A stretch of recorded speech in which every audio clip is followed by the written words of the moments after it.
आप सब and welcomes to endurance biology.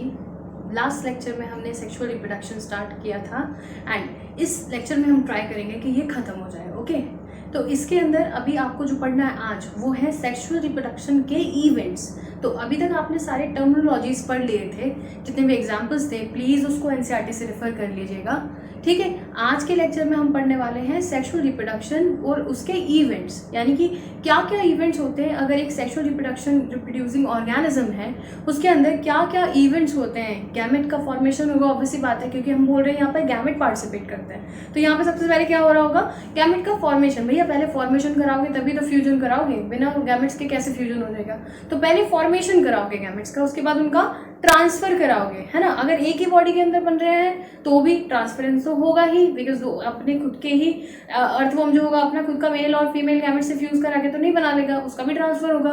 लेकिन कुछ ऑर्गेनिज्म होते हैं जिसके अंदर उसका मेल और फीमेल गैमेट खुद से ही फ्यूज हो जाता है, यानी कि वही मम्मी होता है वही पापा होता है, जैसे कि टेपवर्म।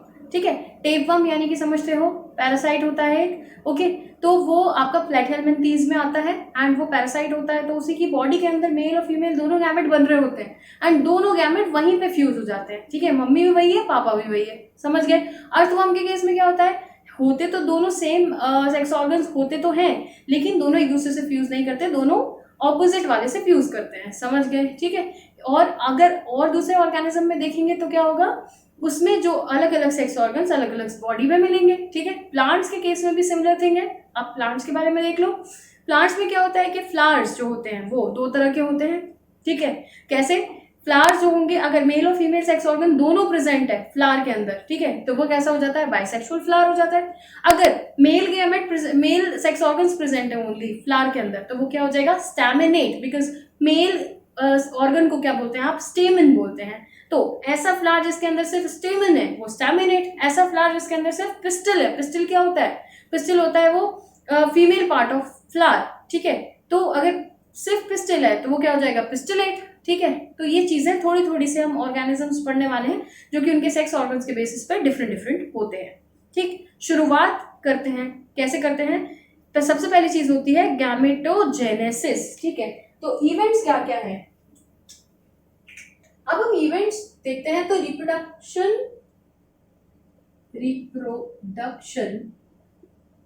सेक्सुअल रिप्रोडक्शन के अंदर 3 इवेंट, आप इसको 3 पार्ट में डिवाइड कर सकते हो। कैसे डिवाइड कर सकते हो इसको, सबसे पहला होगा, अच्छा देखो मेन इवेंट क्या है, सपोज करो मेन चीज क्या है, फर्टिलाइजेशन। ठीक है ना, फर्टिलाइजेशन यानी कि fusion of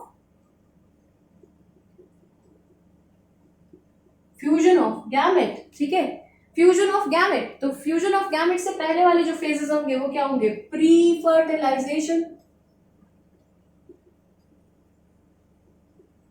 and gamete fuse होने के बाद क्या हो रहा है, पोस्ट फर्टिलाइजेशन।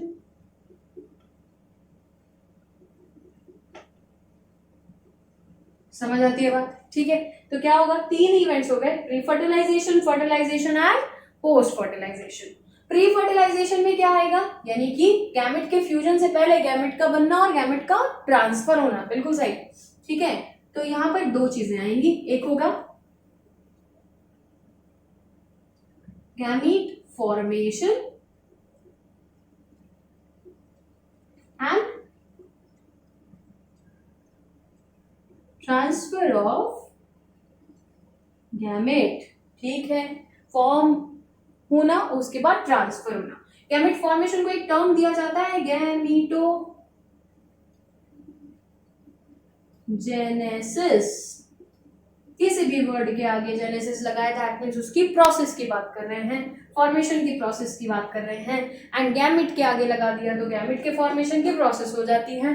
ठीक है, ट्रांसफर ऑफ गैमेट किस तरीके से होगा वो हम देखते हैं। अब हम बात कर रहे थे कि गैमेट जो होते हैं वो 2 तरह के होते हैं, male gamete and female gamete. ठीक है, तो मेल गैमेट का formation micro gametogenesis and female gamete का फॉर्मेशन मैक्रो गैमेटोजेनेसिस या मेगा गैमेटोजेनेसिस। ठीक है, यहाँ पे सेक्सुअल रिप्रोडक्शन की बात कर रहे हैं, अगर आप एनिमल्स की बात कर रहे हैं तो एग को बोलते हैं फीमेल गैमेट एंड स्पर्म होता है मेल गैमेट। तो एग के केस में क्या बोलेंगे, oogenesis एंड स्पर्म के केस में बोलेंगे स्पर्मेटोजेनेसिस। जेनेसिस, समझ गए? कहाँ होता है ये कहाँ होता है? ये होता है प्राइमरी सेक्स ऑर्गन के अंदर, ठीक है? प्राइमरी सेक्स ऑर्गन यानी कि प्राइमरी है ही इसीलिए कि वहां पे गैमेट फॉर्मेशन हो रहा है, ओके? तो ये जब वो चैप्टर आगे बढ़ाएंगे तब पढ़ लेंगे इसको कि कौन से प्राइमरी होते हैं, कौन से सेकेंडरी होते हैं, आगे की बातें हैं। अभी ये सिर्फ थोड़ा थोड़ा इंट्रोडक्शन, आप जानते चलो, कुछ कुछ वर्ड्स एक बार सुनने में आ जाएंगे तो बार बार सुनोगे तो याद हो जाएगा और समझ आ जाएगा, ओके? तो गैमेटोजेनेसिस, अब गैमेट बाकी सारे सेल से कैसे अलग है, ये लास्ट वीडियो में मैंने आपको बताया था। गैमेट जो होते हैं वो हैप्लॉइड होते हैं। हाँ, सपोज करो कोई ऑर्गेनिज्म, इस ऑर्गेनिज्म का नाम अपने आप से रख देना, ठीक है? कोई ऑर्गेनिज्म है, ये तो 2n है, डिप्लॉइड है सपोज करो। अब इसके गैमेट बनाने हैं आपको n, तो 11th क्लास में सिखा दिया है ना? 11th क्लास में क्या सिखा दिया है? 2n से n कैसे बनाते हैं, है ना? कैसे बनाते हैं? जो प्रोसेस होती है सेल डिवीजन की उसको क्या बोलते हैं? मियोसिस बोलते हैं, ठीक? Meiosis, okay? तो मियोसिस करेंगे तो 2n से कितने सेल बनते थे वहां पर? 4 बनते थे। कितने बनते थे? 4। अब 2 का 4 कैसे हो गया ये? तो ये मियोसिस का प्रोसेस है। एक बार एनसीईआरटी को खोल के देखेंगे, समझ आ जाएगा। नहीं समझ आएगा कमेंट करेंगे, ओके? ठीक है, तो मियोसिस जो होता है वो किसी भी डिप्लॉइड ऑर्गेनिज्म में या डिप्लॉइड सेल से हैप्लॉइड सेल बनने का प्रोसेस जो होता है, इसीलिए इसको क्या बोलते हैं आप? Reduction division. क्या बोलेंगे? Reduction division. अब ये जो है ये गैमेट फॉर्मेशन हुआ, सेम ऐसी ऑब्वियसली बात है, ये लड़का बना दे, इसको लड़का है ये, ठीक है? तो इसकी क्या होगी? वाइफ भी तो होगी। वाइफ को थोड़ा सा सुंदर बना देते हैं, ठीक है? समझ गए? तो ये इसके बाल, कान इसके, ठीक है?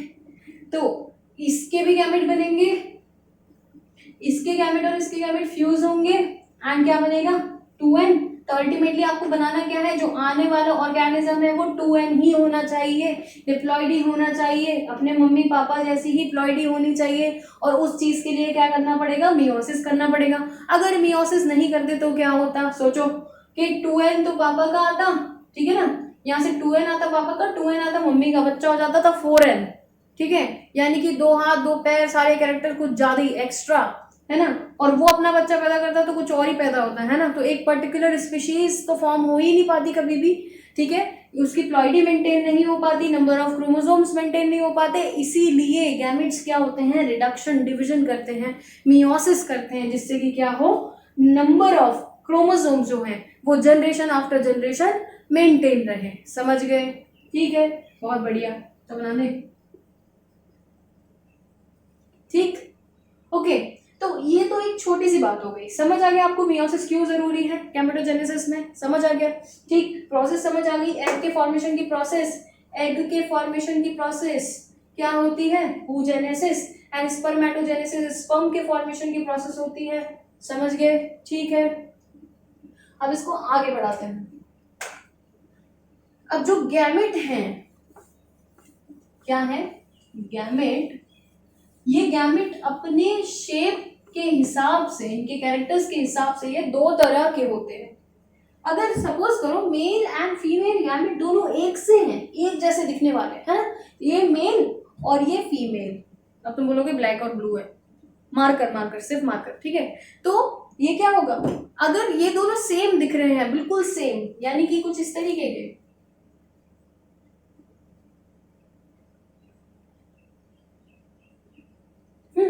ऐसे दिख रहे हैं, तो क्या बोलोगे आप इसे? होमोगैमेट। क्या बोलोगे? और अगर इस तरीके के दिख रहे हैं, ये फीमेल गैमेट नॉर्मली जो होता है, और एक ये मेल गैमेट, है ना? ये होता है, मेल गैमेट हमेशा छोटे होते हैं और लार्ज नंबर में होते हैं, फीमेल गैमेट बड़ा होता है और एक ही होता है। ये इमोटाइल होता है और ये मोटाइल होता है, मूव कर सकता है क्योंकि इसको इसके पास जाना है ना? तो ये कुछ कुछ कैरेक्टरिस्टिक्स हैं। तो यहाँ पर देखोगे तो सेम है, ये डिफरेंट है, तो इसको क्या बोलोगे आप? हेटेरोगैमीट। क्या बोलोगे? हेट्रोगैमेट। समझ गए? तो होमोगैमेट भी हो सकते हैं, हेट्रोगैमेट भी हो सकते हैं, ठीक है। एनसीईआरटी में आपके में एक और एग्जांपल दिया रखा है कुछ ऐसा, है ना। तो ये भी हेट्रोगैमेट है, देखो साइज का डिफरेंस, ये मेल है, ये भी मेल है, ये फीमेल है, ये फीमेल है, ठीक है। तो ये जो है ये फ्यूकस का है, किसका है, फ्यूकस, ठीक है। ये फ्यूकस एंड ये है क्लैडोफोरा एल्गे का, किसका, क्लैडोफोरा। एनसीईआरटी के एग्जांपल्स अच्छे से आने चाहिए, एनसीईआरटी के एग्जांपल आए, भले ही आप ज्यादा ना पढ़े, कहीं और से एग्जांपल ना पढ़े, लेकिन एनसीईआरटी के एग्जांपल्स एकदम अच्छे से पता होने चाहिए, ठीक है। तो ये क्लैडोफोरा एल्गे के गैमेट्स जो होते हैं वो होमोगैमेटिक होते हैं, फ्यूकस के गैमेट्स जो हैं वो हेट्रोगैमेटिक होते हैं, ह्यूमंस के गैमेट जो होते हैं वो हेट्रोगैमेटिक होते हैं, ठीक है। अब ये तो हुई गैमेट्स की बात, समझ गए, ठीक। अब बात करते हैं गैमेट के ट्रांसफर।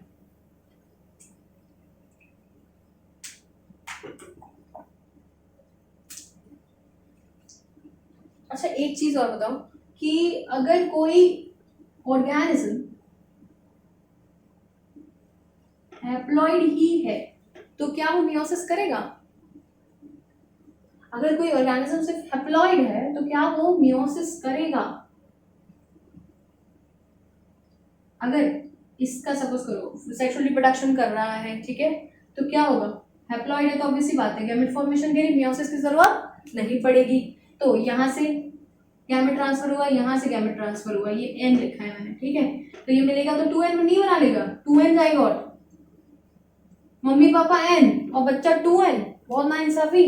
तो क्या करा दे, मियोसिस करा दो, मियोसिस कराओगे तो क्या होगा, एक जाइगोट 4 सेल में डिवाइड होगा एंड चारों कैसे होंगी, हैप्लॉइड होंगी, and this term is known as zygotic meiosis. Zygotic meiosis किस में होता है पता करना, ठीक है। इसके बाद ये कुछ ऑर्गेनिज्म में मिलती है, खुद से पता करोगे, मिल जाएगा एनसीईआरटी में, 11th में भी मिल जाएगा, ठीक है। तो ये भी एक इवेंट है सेक्सुअल रिप्रोडक्शन में, लेकिन हम इसको ज्यादा डिस्कस इसलिए नहीं करेंगे बिकॉज 12th में हमको ये वाला पढ़ना है, ये नहीं पढ़ना, ठीक है। अब बात करते हैं आप किसकी, गैमेट ट्रांसफर की। गैमेट ट्रांसफर होने हैं भाई, ठीक है। कैसे होंगे गैमेट ट्रांसफर, तो ऑब्वियसली बात है, पहले तो ये पता लगाओ कि ये सेक्स ऑर्गन्स एक ही ऑर्गेनिज्म में है या फिर डिफरेंट डिफरेंट ऑर्गेनिज्म में है ना। तो अगर ये सेक्स ऑर्गन्स, जैसे कि हम बात करते हैं प्लांट है, ओके, एंड प्लांट के अंदर प्लांट यूनिसेक्सुअल भी हो सकता है और क्या हो सकता है, बाइसेक्सुअल भी हो सकता है, ठीक है। क्या हो सकता है, बाइसेक्सुअल। यूनिसेक्सुअल मतलब एक बॉडी एक ही सेक्स ऑर्गन, बाइसेक्सुअल मतलब एक बॉडी दोनों सेक्स ऑर्गन, समझ गए। एंड दोनों सेक्स ऑर्गन्स जब होते हैं तो एक और टर्म दिया जाता है जिसको बोलते हैं आप प्लांट्स के केस में मोनोशियस, ठीक है। मोनो मतलब सिंगल बॉडी, ठीक। और इसी को एक और टर्म दिया जाता है हर्मेफ्रोडाइट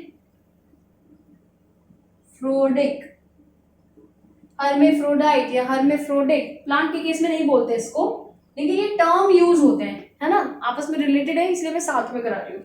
यूनिसेक्सुअल को क्या बोलोगे, मोनो की जगह डाइशियस बोलोगे, ठीक है। इसको याद रखने का तरीका होगा HMB मतलब हर्मेफ्रोडिक, मोनोशियस और बाइसेक्सुअल एक ही बात है, समझ गए, ओके। तो प्लांट्स के केस में या एनिमल के केस में यहीं पे लिख लेते हैं, यूनिसेक्सुअल हो सकते हैं एनिमल्स, बाइसेक्सुअल भी हो सकते हैं एनिमल्स, ठीक है। यूनिसेक्सुअल है तो क्या होगा, एक बॉडी के अंदर एक सेक्स ऑर्गन, बाइसेक्सुअल है तो एक बॉडी के अंदर दोनों सेक्स ऑर्गन्स। प्लांट्स के केस में डाइशियस मोनोशियस बात करेंगे, एनिमल के केस में बात करेंगे हर्मेफ्रोडिक। अब प्लांट्स के केस में एक और वर्ड यूज होता है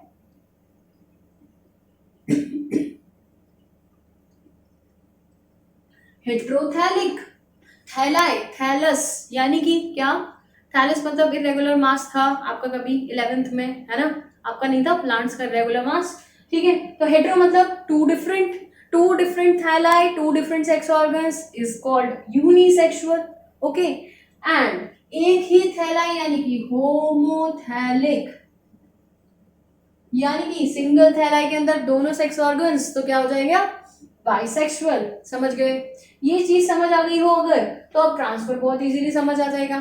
ठीक है, सबसे पहले प्लांट्स के ट्रांसफर की बात करते हैं। अगर कोई फूल दोनों सेक्स ऑर्गन बियर करता है, दोनों सेक्स ऑर्गन कैसे, इस तरीके से, ठीक है, इसको मैं हटा दूं बीच में से, कुछ इस तरीके से, ये है ना, ओके। एंड एक फूल जो है, दूसरा फ्लावर जो है वो सिर्फ फीमेल ऑर्गन बियर कर रहा है। ठीक है, ओके। अब तो क्या होगा, अगर इसका फ्लावर इसका ही मेल गैमेट इसी के फीमेल गैमेट को फर्टिलाइज कर रहा है तो क्या बोलोगे, सेल्फ। ठीक है, और इसका मेल गैमेट इसके फीमेल को फर्टिलाइज कर रहा है तो क्या बोलोगे, क्रॉस। ठीक है, and transfer of pollen grain from anther to stigma is known as pollination. तो self pollination and cross pollination, समझ गए। अब बहुत सारे लोअर प्लांट्स ऐसे होते हैं जिनको पानी की जरूरत होती है, एल्गे, ब्रायोफाइटा, इनमें पानी की जरूरत होती है गैमेट के ट्रांसफर के लिए। तो ट्रांसफर ऑफ गैमेट किसकी वजह से डिपेंड करेगा, एजेंट। अब वो एजेंट कोई भी हो सकता है। ठीक है, अब या तो सिर्फ अकेले गैमेट्स ही पानी में तैर के और जा रहे हैं, या वो पोलन ग्रेन में पैक होकर जा रहे हैं किसी भी एजेंट के थ्रू। ठीक है, तो एजेंट क्या हो सकता है, एजेंट कुछ भी हो सकता है, विंड हो सकती है, वाटर हो सकता है। लोअर प्लांट्स के अंदर क्या होगा, वाटर।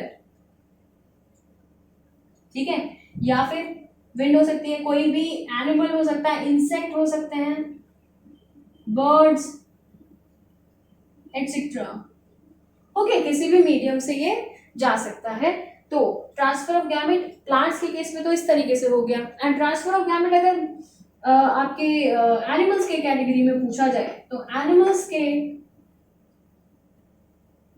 ट्रांसफर ऑफ गैमेट किसके थ्रू होगा, एनिमल का ट्रांसफर ऑफ गैमेट हो सकता है अगर बॉडी के अंदर फर्टिलाइजेशन हो रहा है तो वीनस के थ्रू होगा, और अगर बॉडी के बाहर हो रहा है तो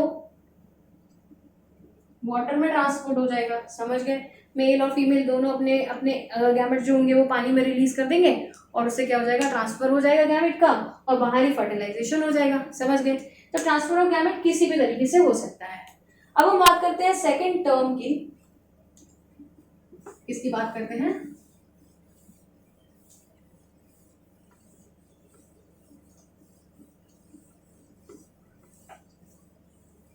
जो कि है फर्टिलाइजेशन।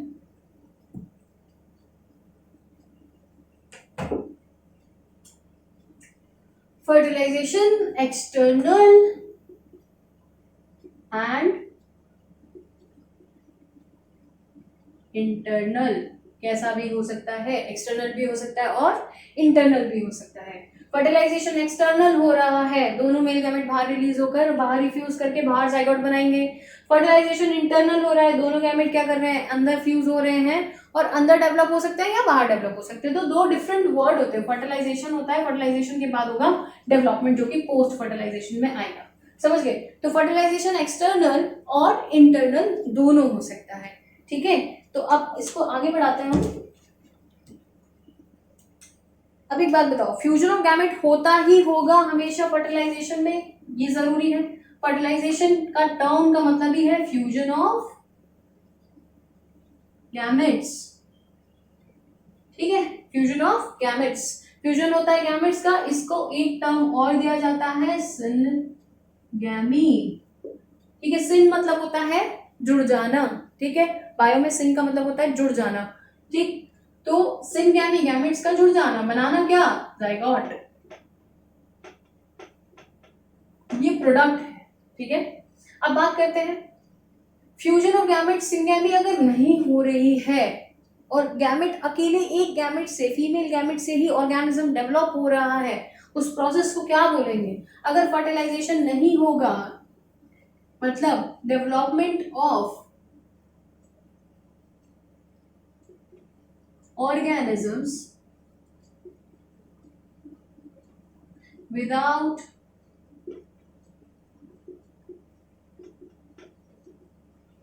fertilization प्रोसेस क्या होगा, पार्थेनोजेनेसिस। ये चीज प्लांट में हो जाएगी तो क्या बोलेंगे, parthenocarpy, development of fruit without fertilization. ठीक है, तो ये चीज तो हो गई, समझ आ गया। किस में मिलेगी, ये आपको कई एक्सेप्शंस है, बायो है तो एक्सेप्शन है। ठीक है, तो टर्की में देखने को मिल सकती है, हनी बी में देखने को मिल सकती है, सर्टेन स्पीशीज ऑफ लिजर्ड्स होती हैं उसमें देखने को मिल सकती है। ओके, तो ये कुछ होते हैं जो कि पार्थेनोजेनेसिस शो करते हैं, जो कि फीमेल गैमेट से ही क्या कर लेंगे, नया ऑर्गेनिज्म को डेवलप कर सकते हैं, और उनमें ये चीज शो होती है। इसको बोलते हैं आप पार्थेनोजेनेसिस। अगर प्लांट की बात करते हैं तो एग्जाम्पल हो जाता है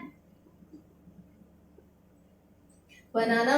ठीक है, ओके, तो ये कुछ चीजें हैं। ये पार्थेनोकार्पी मतलब होता है कि डायरेक्टली कार्पल से विदाउट फर्टिलाइजेशन फ्रूट का डेवलपमेंट। ओके, तो ये है। अब एक्सटर्नल और इंटरनल फर्टिलाइजेशन समझ आ गया। अब बात करते हैं पोस्ट फर्टिलाइजेशन, यानी कि फर्टिलाइजेशन के बाद क्या होता है।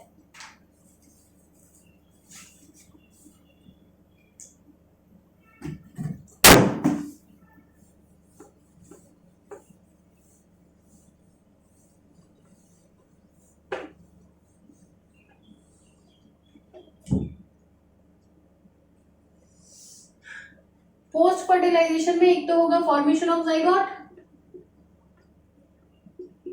भैया देखो, फर्टिलाइजेशन मतलब होता है fusion of gamete, gamete fuse होने के बाद जाइगोट का फॉर्मेशन पोस्ट में आएगा, समझ गए। रिजल्ट ऑफ फर्टिलाइजेशन होता है जाइगोट फॉर्मेशन। ठीक है, जो फर्टिलाइजेशन का जो रिजल्ट होगा वो जाइगोट फॉर्मेशन होगा। एंड जाइगोट फॉर्मेशन फर्टिलाइजेशन का इवेंट नहीं है, पोस्ट फर्टिलाइजेशन इवेंट का इवेंट है। ठीक है, समझ गए। जाइगोट डेवलप हुआ, जाइगोट होगा एक सिंगल सेल, है ना, मम्मी का गैमेट पापा का गैमेट मिला, ये पापा का गैमेट ये मम्मी का गैमेट। ठीक है, बना कौन, ठीक है, जाइगोट। कौन होना, जाइगोट। एंड जाइगोट के बाद डेवलपमेंट होगा तो बनेगा पप्पू। ठीक है, तो अब हम बात करते हैं यहां से यहां तक की प्रोसेस। मतलब आप कभी ना कभी, आप मैं इस दुनिया में जितने भी एनिमल्स हैं जो भी जाइगोट से बने हुए हैं, वो कभी ना कभी एक सिंगल सेल के हुए होंगे, कभी ना कभी, है ना। एंड वो जाइगोट से एक ऑर्गेनिज्म का जो डेवलपमेंट होता है, उस प्रोसेस को जो बोलते हैं उसको बोलते हैं आप, देखो फिर आ गया जेनेसिस। जेनेसिस मतलब फॉर्मेशन की प्रोसेस, किसकी, एम्ब्रियो की। वहां पे क्या था, गैमेट की, समझ गए। तो एम्ब्रियोजेनेसिस जाइगोट के बाद की स्टेजेस होंगी। यहाँ पर दो इवेंट होते हैं, ऑब्वियस सी बात है। एक सेल से कई सारे सेल बनेंगे, पहली बात तो क्या होगा, सेल डिवीजन। ठीक है, एंड सारे सेल सेम तो नहीं बन रहे, डिफरेंट डिफरेंट बन रहे हैं, तो क्या होगा, सेल डिफरेंशिएशन। तो एम्ब्रियोजेनेसिस के दो event, cell division and cell differentiation. Division and differentiation होते होते क्या होता है, एक नया ऑर्गेनिज्म फॉर्म होता है। ठीक है, एंड जो बीच में जो स्टेजेस आएंगी वो होंगी एम्ब्रियोनिक स्टेजेस, जो हम आगे पढ़ेंगे। समझ आ गया, इतना समझ आ गया आपको। अब बात करते हैं प्लांट्स के केस में भी एम्ब्रियो बनता है। तो प्लांट के केस में क्या होता है, फ्लावर, ठीक, फ्लावर के अंदर पिस्टल, पिस्टल के अंदर क्या होता है भाई, ओवरी, ओवरी के अंदर ओव्यूल, ओव्यूल के अंदर एग। ठीक है, तो अगर मेल गैमेट आता है और फ्यूजन होता है तो एग से फ्यूज करके मेल गैमेट क्या बना देगा, ये मेल गैमेट है सपोज करो। ठीक है, तो एग से फ्यूज करके क्या बना देगा, जाइगोट, ठीक, या एम्ब्रियो। और ओव्यूल किस में कन्वर्ट होगा, सीड में। ओवरी किस में कन्वर्ट होगी, फ्रूट में। बाकी सारे पार्ट, पिस्टिल के बाकी सारे पार्ट वो क्या हो जाएंगे, खत्म हो जाएंगे। ठीक है, समझ आ गई भाई। तो डेवलपमेंट कैसे भी हो सकता है। अब हम बात करते हैं डेवलपमेंट बॉडी के अंदर भी हो सकता है और बॉडी के बाहर भी हो सकता है। तो यहां देख लो इस चीज को, बिल्कुल आखिरी चीज चल रही है इस चैप्टर की। एक तो वर्ड हुआ फर्टिलाइजेशन और एक वर्ड होता है डेवलपमेंट। ठीक है, और एक होगा वर्ड फर्टिलाइजेशन। चलो इधर ही बता देते हैं। सपोज करो फर्टिलाइजेशन अंदर हो रहा है या बाहर पानी के, ठीक है, तो एक्सटर्नल फर्टिलाइजेशन हो रहा है तो डेवलपमेंट भी एक्सटर्नल होगा, एक्सटर्नल फर्टिलाइजेशन तो डेवलपमेंट भी एक्सटर्नल, ठीक है। अब एक केस होगा जिसमें फर्टिलाइजेशन इंटरनल होगा एंड डेवलपमेंट क्या होगा, एक्सटर्नल। एक केस होगा जिसमें internal fertilization and internal development, ठीक है। ये 3 केसेस मैं आपको बता रही हूँ। इसका एग्जाम्पल सोचो, क्या हो सकता है इसका एग्जाम्पल, इसका एग्जाम्पल तो पहले वाले का एग्जाम्पल फर्टिलाइजेशन एक्सटर्नल, एक्सटर्नल भी डेवलपमेंट, एग्जाम्पल हो जाएगा फ्रॉग, मस्कीटो, फिशेस, ठीक है, फिशेस में बोनी फिशेस, ओके। अब बात करते हैं फर्टिलाइजेशन इंटरनल हो रहा है और डेवलपमेंट एक्सटर्नल हो रहा है, तो कौन होंगे, ओवी पैरिस, ओवी पैरिस, यानी कि फर्टिलाइजेशन इंटरनल हो गया। फिर कैलकेरियस शेल के अंदर जो बच्चा होगा वो बाहर आता है, एम्ब्रियो फॉर्म होता है और बाहर आता है शेल के अंदर, और वो बाहर हैच होने के लिए रेडी होता है, और धीरे धीरे जब वो एग हैच हो जाता है तो एक नया बच्चे का जन्म होता है। तो यानी कि फर्टिलाइजेशन तो इंटरनल हुआ, लेकिन डेवलपमेंट कहाँ हुआ, बॉडी के बाहर। मम्मी ने बोला कि नहीं अंदर डेवलप नहीं होने का, बाहर डेवलप होने का, समझ गए। तो वो स्टोरेज फूड वगैरह सब एग में देकर और आपको बॉडी के बाहर डेवलप करवाते हैं, ठीक है। अब बात करते हैं यहाँ पर internal fertilization and internal development, क्या होगा, वीवी पैरिस, यानी कि हम लोग बॉडी के अंदर डेवलपमेंट, फर्टिलाइजेशन भी अंदर, ठीक है, एंड डेवलपमेंट भी अंदर। डेवलपमेंट अंदर यानी कि प्लेसेंटा के थ्रू, कोई भी एग वगैरह इस टाइप का रोल नहीं है। अब यहाँ पर भी एक एक्सेप्शन है, बायो है तो एक्सेप्शन है, यहाँ पर आएगा ओवो वीवी पैरिस, जो कि किसमें होगा, शार्क। शार्क बनाती है बिल्कुल एग, ठीक है, एग ही बनाएगी, फर्टिलाइज्ड एग होगा अंदर, लेकिन वो बॉडी के बाहर नहीं आता, वो एग अंदर डेवलप होता है विदाउट प्लेसेंटा, एग के फॉर्म में ही अंदर डेवलपमेंट हो रहा है। वो एग अंदर ही हैच होकर और फिर बच्चा बाहर निकलता है, लेकिन उसका मदर से कोई कनेक्शन नहीं होता, प्लेसेंटा का फॉर्मेशन नहीं होता, समझ गए। तो ये कुछ एग्जाम्पल्स है, ठीक है। एक और है, अगर आप देखें तो एक्सटर्नल फर्टिलाइजेशन इंटरनल डेवलपमेंट, क्या पॉसिबल है, नेचुरली पॉसिबल है, नहीं। अब लेकिन आर्टिफिशियली हमने पॉसिबल करा लिया। हम क्या है, ह्यूमंस, हम हैं बहुत ज्यादा जिद्दी, हमें जो नेचर में नहीं होता हमें वही करना है, ठीक है ना। तो इस चीज को बोलते हैं